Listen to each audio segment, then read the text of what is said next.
manage actually the complexity of our lives.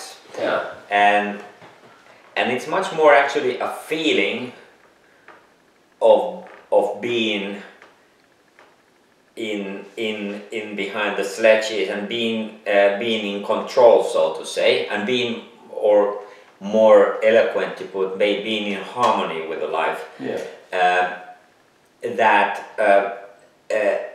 That defines us, rather than what is actually our situation in job markets or whatever. Yeah. So it's the feeling, it's the feeling of being able to be on the top of your own life, basically. And because the life, for the reasons that we all know, is becoming more complex, because the system we're living in is becoming more complex, and that makes it that if you think about the organization particularly, then the issue is that how do we keep the connection to our identity. And if we talk about the organization, the identity and the history and the feeling of who we are. So it just need to wake up that where are we really, and where do we come from, because then that helps us to think about the future. Okay. And then the third thing is that in order to do this step upwards and forwards, you need to see this as a collaborative process. No one can do it for you, so we all have to do it. If we are an organization, we have to do it together. And it's really about lifting the energy level of the organization, what we do, by investigating ourselves. What do we want actually out of the future? So these three steps, I think, could be the steps that we could propose that we go through and deal with them, and help the clients to find out that how can they follow through that path and redefine themselves. I'll come and sit with you. I'll just shut the doors for it. Yeah.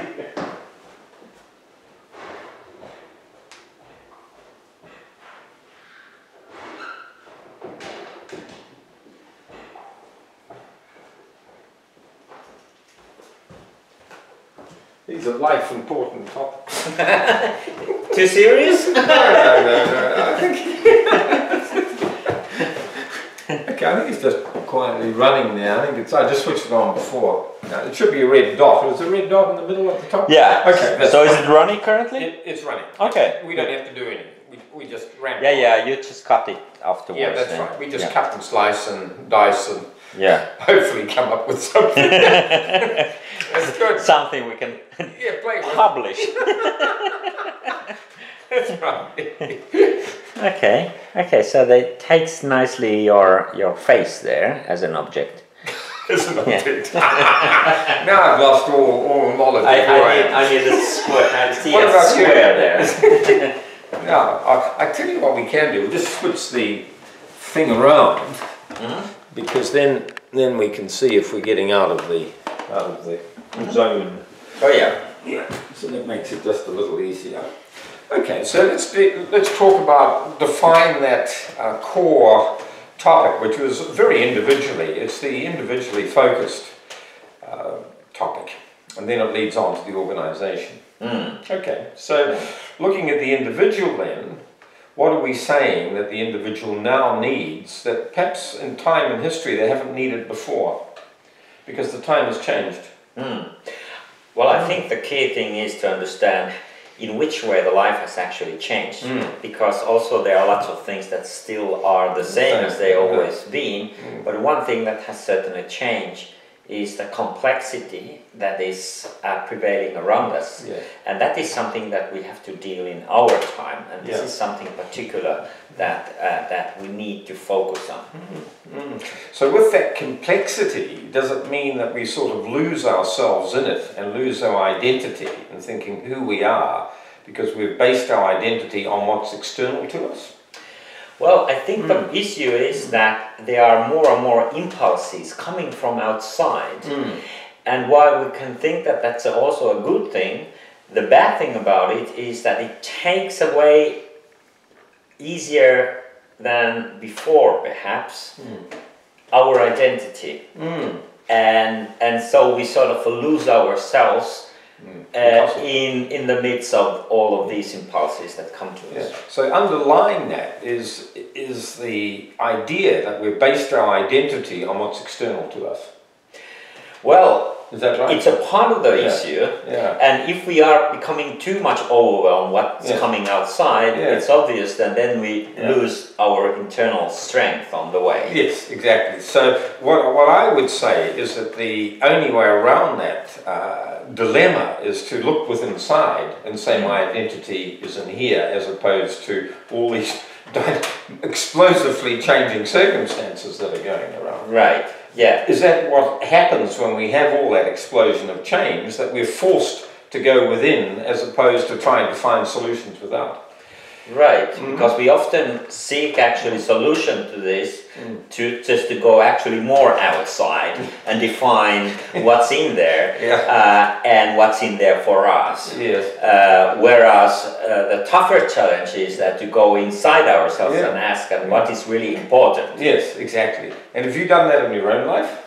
Well, I have tried at least to the best of my ability, I would say. But what about you? Well, I've spent all my life trying to do that.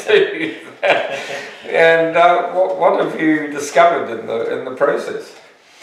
Yeah, I think the more I'm becoming aware that this is the real dilemma, the more I have at least a chance to see that and to act on that observation. Yeah. So it really gives you, or gives us, a sense of inner knowing, or perhaps inner strength, or more certainty when we can tap into the certainty that's inside of us. Right. Yeah. And that's where I think that if you do this as a collective process, and you think about an organization or a company, and you could do it actually together, where you think, where is actually your identity, and where do you come from? What are your strengths? What is your history? What has brought to you up to this point? Me as a futures researcher, I'm always interested in the past, because I always think that tells so much about not just about our future, but it tells us about the conditions out of which we look at the future. Okay, and it also will probably tell us how we created the present future, which is right now. And what happened to bring us into the state that we're right in now. Which is yesterday's future. That's right. So we're studying yesterday's future. We are. We need to start from somewhere.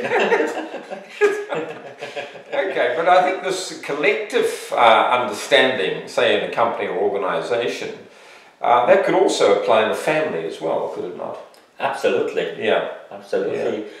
Family could be a unity in the same sense as company or individual. So what would happen, do we think, in a group, you would say an enterprise or an organisation of some type? What would happen if we all could do that? What would happen collectively? Because an organisation is just a collection of people. So what do you think the outcomes would be? Well, this depends. If we think about the family company, for instance, obviously the family company has usually much more things that brings them together as owners or as employees, because the history is a particular kind, and there is maybe a particular care that is there, which has been brought probably from the previous generations. So for those kind of companies, it's more the question of how do they find in this particular time that the very spirit that has sort of sparked them off at the time could bring them to the future. And there are always those moments when they start to reflect whether they have that spark in the future from here.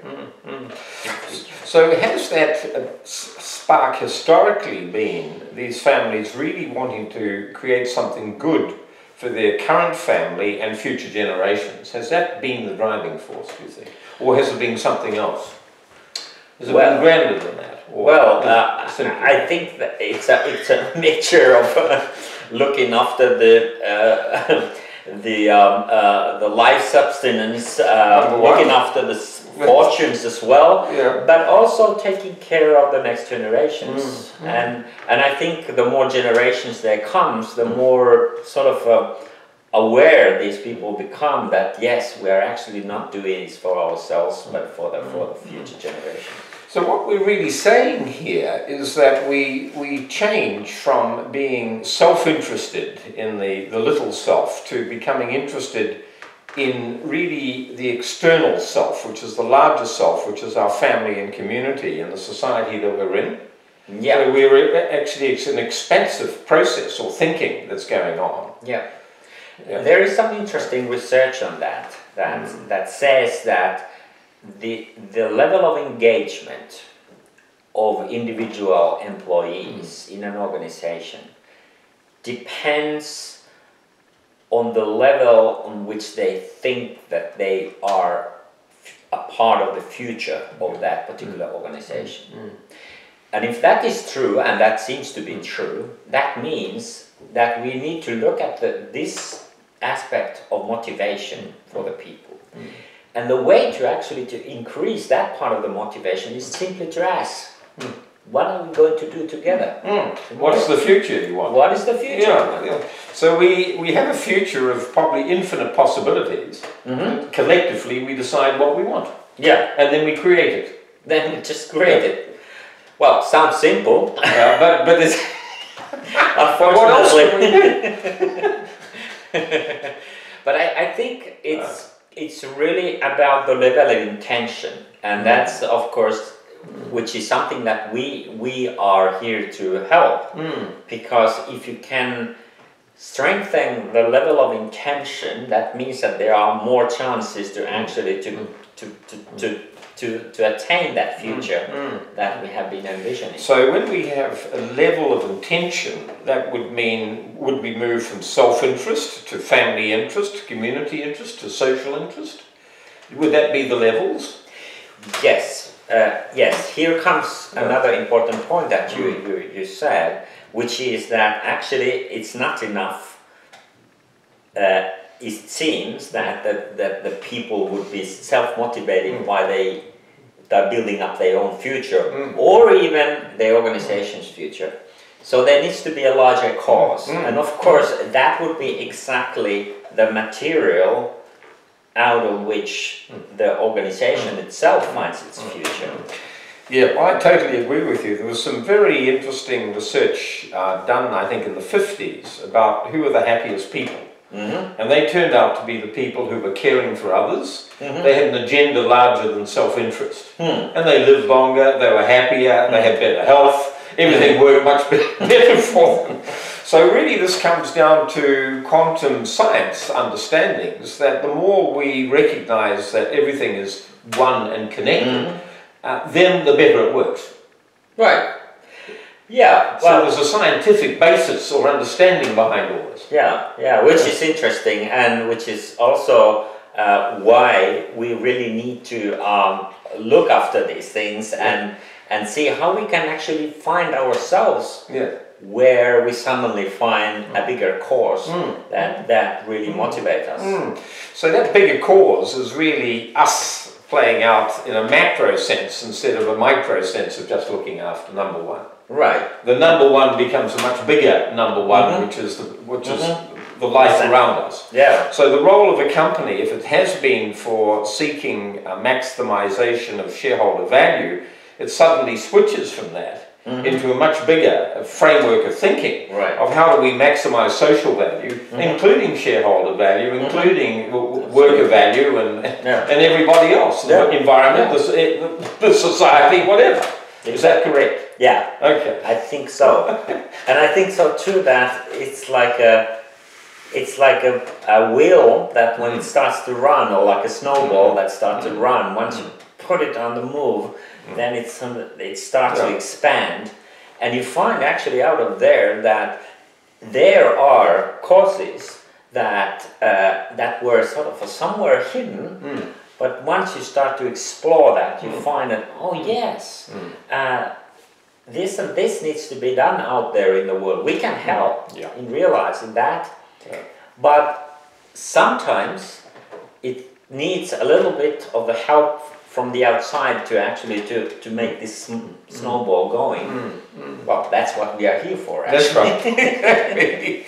Well, I found in my own companies that I had in New Zealand that it was always on the basis of how can we help a sector of the community or whatever it is to solve a problem, whether it was a health thing or a financial thing or whatever it happened to be. And the second thing is, which was a total byproduct of that, okay, well, how do we earn enough money from that to be able to continue doing it? Because if we can't earn enough money, then we can't keep on doing what we love to be doing. Right. And that became the business model, and it worked very, very well. Only because we had to work with all stakeholders to make it work. And then they wanted to work with us because they liked what we were doing. So where do you think that the secret lies in finding out how to actually combine these two things? Yeah, I think the secret simply is that you go beyond the self and you scan the world around you and simply say, okay, where is the need that I see that I can make a difference in, or help find a solution? And it's as simple as that. And that's what a father would do with his family. He would look at his children and say, okay, one of my children maybe not doing so well, maybe at schooling or something. Okay, how can I help? And then the child develops and does well, and in your old age will look after you. Who knows? So it comes back. It may come back. It may come back, okay. Right. Okay, so how do we translate this into something, I would think, as a kind of a process? If there is an organization that is asking these questions, though, where is our identity? Where do we want to go into the future? Where have we come from the past? How can we work better as a collective? What would you say that, where should we start? Well, it's interesting. One very successful company was called Body Shop. It was started by a lady called Anita Roderick, who's now deceased. But she had the idea that her company was there to make a difference in the world. And she would buy ingredients which were good and from people who could make them and reward them well wherever they were on the planet. And she allowed her staff to take time off work to do social activities. And of course she attracted people who were highly motivated, who wanted to work for that type of company. And of course the whole thing blossomed from her kitchen to a multinational operation. It's an amazing story. It is a good story. Yeah, I met the little lady. She was quite small, actually. So that's what I would suggest. Each person within the company find their own social cause that they would like to be part of, and have time to do it. Okay, but taking this example to our world, and thinking about this kitchen where she started the whole thing, if you were to do the same today and start it from somewhere, how would you start that then? Well, I think taking an organisation that's already established, starting with an established organisation. I think first of all, the people within the organisation need to say what type of organisation they want. Everybody needs to be involved in that. And they all have an input in saying this is the type of way or culture or the way that we would like to work together as a community of people working within that organisation. And I would say that's the first step. Right. Because then they've been involved in creating that organisation. At the moment they work within the organisation, and as a byproduct they create the organisation with no intention of creating an organisation but just doing the work. And here you switch it right around and say, okay, you're all part of this community, let's have your inputs. and you become all responsible for creating that organization the way you want it.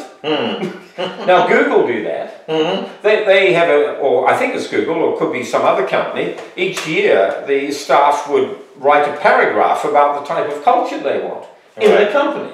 What type of company we want. And then for the year, that's what they put into practice. And look at Google today. Where does that come from? It comes from motivated people. Okay, so the point is to create an atmosphere and a culture where people feel that they can be themselves. Yes. Where they can be as human being, not to have another hack where they are professionals and they go back home and there's something else. So the issue that we are looking at here is that how we actually create this kind of a more human-centered culture in the organization. Well, that's it. First of all, organizations are autocracies, if you like. They're controlled by a few people at the top. They're not a democratic system, actually. So it really, the power and the authority for making that change actually comes from the top. So it's the leaders of the organization. They have to be the ones that open themselves up and say, look, I'm just a human. Sure, I may have the title of being a CEO, but that's not who I am. It's my role, but it's not who I am. And I'm just a human like you. I have to go home, wash the dishes, and look after the kids, and all the rest of the drama. I'm no different from you. So let's get all work into this together. So the role model actually comes from the top. Right. And if it doesn't come from there, it won't happen. Okay. And I had a case in one company that I had. I said to the people, we don't want to work too hard in this company. I want you to have a 2-hour lunch. 1 hour is for having your lunch, and the other hour is for you to go for a lovely walk in the park, because we had a lovely park outside the office. Because I knew that if they were happy, they'd want to work harder anyway, because they had the energy and the inspiration. The interesting thing was, nobody went for that walk in the park. And the reason being is I didn't go for a walk in the park. And I was the leader of the company. Right. So they took their cue from me. If I wasn't doing it, they weren't going to do it. Even if I gave them permission. So there you are. Okay, well, that's a very simple lesson. So it's not about words, it's about action. It's about action, Okay, so obviously the same thing follows when we go further into the process. Yes, absolutely. And when we think about how we actually make more human the organization. So it's about the behavior of the people that are sort of running from the top, the companies that defines. Of course, that doesn't mean that they would be the ones who define what kind of a culture is created there. It's a co-creation. It's a co-creation. Anyway. Right. It's a co-creation. But your point was here that everybody needs to be a part of that. Absolutely. Yes, absolutely. Because then they have a sense of ownership, and then they feel also they're accountable for creating that culture, because they've written down what they would like to see. And so, the next time they sit down together, how have we created this culture? Is it what we want? And if it's not, what's the next steps are we going to take to create the culture we want? Actually, it's an interesting thing. I'm working, just started to work with a company that is trying to find new means of how to create this human-centered culture. The name is Reactor, and it's a great company. And I think they have found something new and interesting in there, and they are highly successful also. That they build it in a way that seems like in every single decision that they are making, they are always asking that, is it good for us as a human being? Yeah, that's right. Very good. And so, because it's very easy to be kind of a sloppy and go to the other side where you think, okay, this is the more efficient way to do this. And so they go under the limbs and And if, I'm just thinking that company, they could have someone in their meetings who solely represents not the company but humans. and say, I represent what's good for humans. So this is what I think and this is what I feel. So they're almost like an outside voice, like the court jester in times of old. Right. Who says, this is how it should be. You know? It may not be efficient, but in the long run it's going to be far more effective than what you're talking about. I'd like to give you a case of another company in Finland. It's a family company. And they've been growing, I think I was told last time, by 20% per annum in Europe. While Europe was running at a flat level, if not falling, they were growing. And the owner of the company, or one of the owners, said, we don't compete on technology because our technology is probably much the same as everybody else. We compete on the quality of our culture. So it's all to do with the quality of the relationships within inside the organization and the relationships between the organization, its suppliers and its customers and the environment and society. Wow. So because a company is only a network of relationships. And that's all it is, and they're exchanging and co-creating value. And quality of those networks then defines quality of the outcome. Exactly. Because we can also see it the other way around, and we can see those companies that have been falling, like a Nokia, for instance, how it was actually happening because of the decay of the culture which was in there. Yeah, I heard that. And probably everything follows.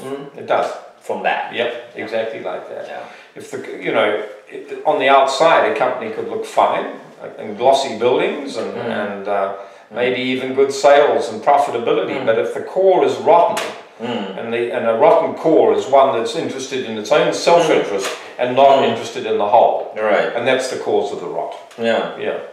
And what happens, the tree falls over.